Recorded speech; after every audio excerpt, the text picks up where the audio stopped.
frameworks. Parenting is about who we are with the child. And nowadays, with the brain, the way the child they are developing, parenting is also about what we show about ourselves to the children. Like I know, Priyanka, you are a very devoted Sadhguru follower. So if your child follow Sadhguru, that's something that's come from you.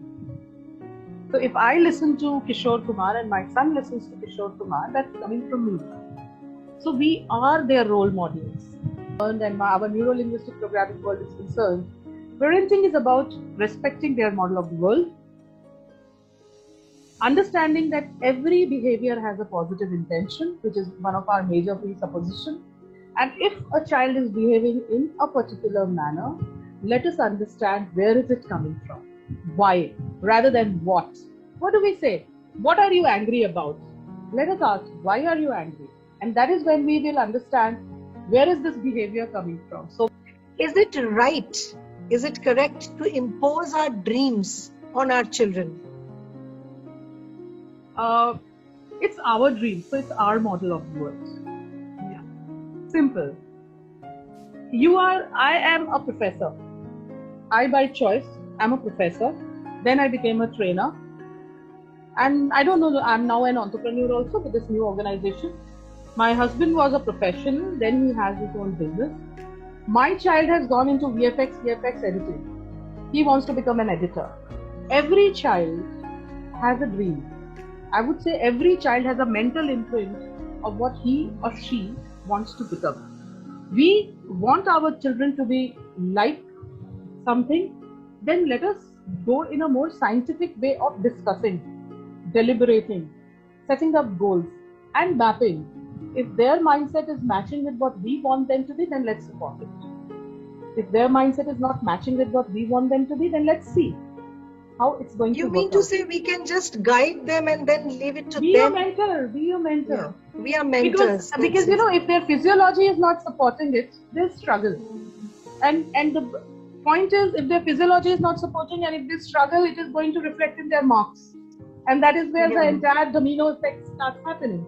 And the child, you must have seen, being a teacher, most of us are academics, a child is very good till standard 5th and suddenly this starts declining. Deteriorate, yeah. We just don't understand what is going on. That is probably the kid is more attuned to doing arts or commerce and the kid is being pushed into science or maths. The kid doesn't know what to do. Because expressing is what is very powerful, and for some reasons, we have not taught our kids to express in the right way and the right content. They'll express their anger, they will express their tantrum, they'll express their need to eat food. Having said that, very rarely a child has expressed, I want to do this. I want to laugh today. I want to dance today. I want to go out and dance in the rain. That expression is what we have to bring out from the child. And we have to express our needs. Like you said, if my dream is that my son should become a lawyer, then from standard 6 is when they start believing in what profession they want to be.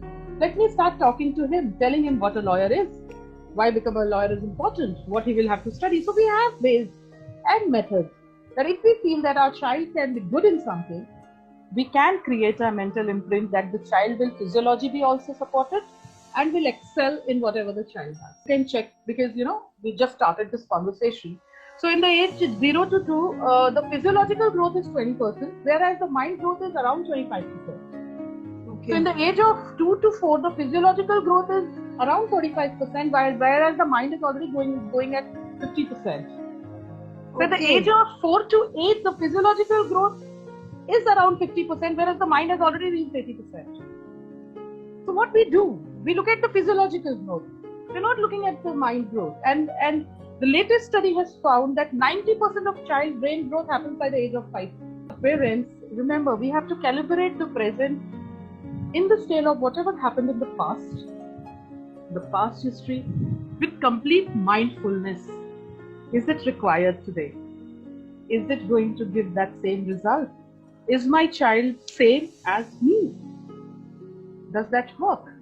So we have to look at something that works in a long run. So there's a very beautiful question. Let me answer that also.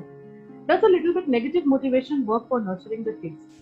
It depends on what is that negative motivation. If the fear is instilled in that child, it may hit the child at the age of 20, 40, 50, 60. And we as counselors see a person coming at us at the age of 45 with a pain which the person got at the age of 10. So we have to remember, negative motivation is what? Motivation, negative. It's more of an oxymoron. Motivation means to motivate, to take forward. Negative means to take backward. So what are we doing? Motivation with a bit of discipline, like you use that word discipline. I will share with you, positive discipline is something which is run by appreciation. Appreciative, positive discipline. Sometimes they display some behavior because they need something. And I hope you don't all mind. I am also a parent. Most of the time they display behavior because we are just not listening to them. If they are talking to us, they are like, ha, bolo beta, and we are on our WhatsApp. So if your child is being stubborn, talk to your child. Be cool, be composed. Talk as in talk to your child. Just don't say ki kya hua. Just sit there and say, how are you? How are things in your life? Oh, who's your best friend in the school now? What subjects do you think are your favorite? And what happened, beta? Why are you like this today? That is how we have to talk. And mostly the kids say, no, you don't have time. You say, no, I have. I'm listening to you. Tell me. I may not understand you, because the child also needs to understand that we may not understand their world completely. At the same time, say, I may not really understand what you're going through, but I want to know what you're going through. I want to know what is bothering you. And let's figure it out.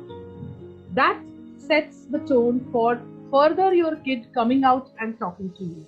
And if the stubbornness of the kid is a behavioral issue, then like Priyanka was saying, we have neuro-linguistic programming processes like SWISH, anchoring, like to dislike, circle of excellence, change personal history, which we can always bring as an intervention to help the child overcome these behavioral issues.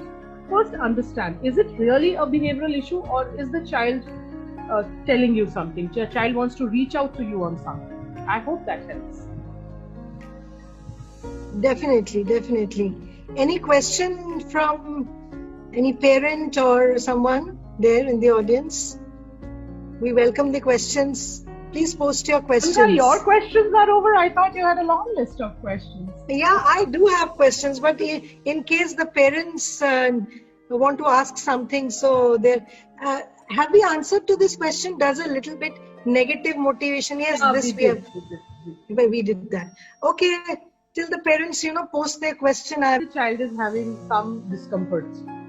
Many a times children, because like I shared, their physiological age may be 8 or 7, but the mental age is much more. So they are, in a way, thinking way beyond we believe they are. And then, like we say, check on the neurological levels where the kid is facing this problem. Is the environment bothering the kid? The environment that the kid is? Are the behavior of anybody around the kid bothering the kid? Or the kid's own behavior is bothering the kid? We have those 6 neurological levels. Let's just say, are the beliefs, the value systems which we are creating for the child bothering the kid? So it is more of what is that kid feeling at that point of time to bring out these tears. If it is not a physical pain and it is an emotional meltdown, the word you used, what is the trigger? Find that trigger. Work on that trigger and make the kid strong, not a generic strong. I would say make the kid strong that when in future that trigger is there, the kid takes it. Okay, fine. So the trigger. Every emotional, every behavior is an outcome of a trigger and response. You're aware of it. We have a trigger and there is a response. What is that trigger? There is something I would want every parent who's here today and listening on Facebook to please listen very carefully. I have been guilty to it.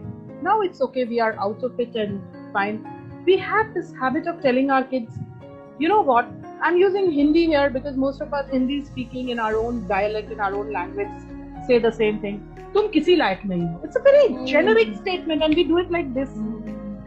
They listen. You are useless is a very powerful affirmation, negative. which we keep on pushing towards our kids. I have done it, so I'm being very candid and very apologetic about it. For something as small as if the kid is unable to pour water in the glass, then छोड़ो, किसी लायक नहीं हूँ, मैं पानी डाल के देती हूँ. Please avoid. Please remove this term. We are affirming that every time. This sentence is so regularly used for almost everything. Similarly, like this, we have created triggers for children. You don't know which of our statement is triggering that emotion at that point of time. Go to that trigger, look at that trigger, resolve that trigger. If the trigger can't be resolved, like we say in Swish and all, manage that trigger to create a more compelling and impelling future imprint for the child. That helps. That helps. You know, there are 3 statements I am totally against, and my sincere apologies again if someone doesn't align to it. You are good for nothing. तुम कुछ नहीं कर सकते. क्या कर सकते? Please do not say that. तुम किसी लायक नहीं हो. Do not say that, please. It's a request. And the third is, तुमने देखा तुम्हारे cousin का? Don't. Please don't. Comparisons, competitions, and just outrightly creating statements which the kid believes and start to affirm is a very, very unacceptable things we as parents have brought into the system. Can you not do that is a better statement, you know.